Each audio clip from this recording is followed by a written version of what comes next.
Good evening, everyone. We have early news about the South Korea-U.S. summit, now 10 minutes ahead.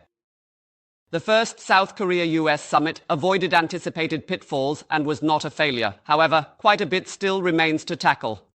The amicable 140-minute discussion, highlighted by 54 minutes of live broadcasting, skillfully presented an unscripted drama. Importantly, there was no urgency to address sensitive issues such as additional tariff requests, the opening of agricultural markets, or concerns over increased security costs.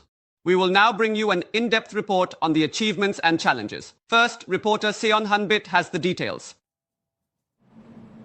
In front of the West Wing of the White House, the car carrying President Lee Jae-myung stopped, and President Trump greeted him. President Lee, wearing a red tie, the symbolic color of the U.S. Republican Party. With President Trump's friendly guidance, he waved to the eager press and then stepped into the White House.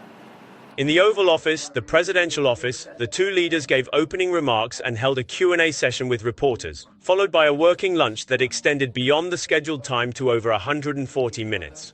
Unlike the meeting with Ukrainian President Zelensky, there was no pressuring during the sessions, and the conversation flowed in a relaxed atmosphere.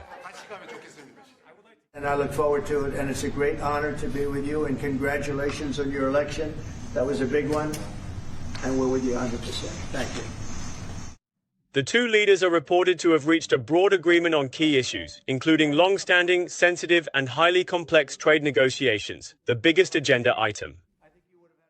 Going forward, I hope this South Korea-U.S. alliance will be expanded not only in the military field, but also into the economic and scientific technology sectors, further developing into a future-oriented partnership. However, there was no joint declaration or agreement released. Given how smoothly the meeting went, it was concluded that a formal agreement was deemed unnecessary this time around. There were no discussions about increasing defense cost sharing, nor about the anticipated opening of agricultural and livestock markets, both of which had been expected to be raised by President Trump during the summit. The consensus areas identified between the two countries will likely undergo further refinement and clarification through in-depth working-level discussions moving forward. Seon, MBN News, Washington.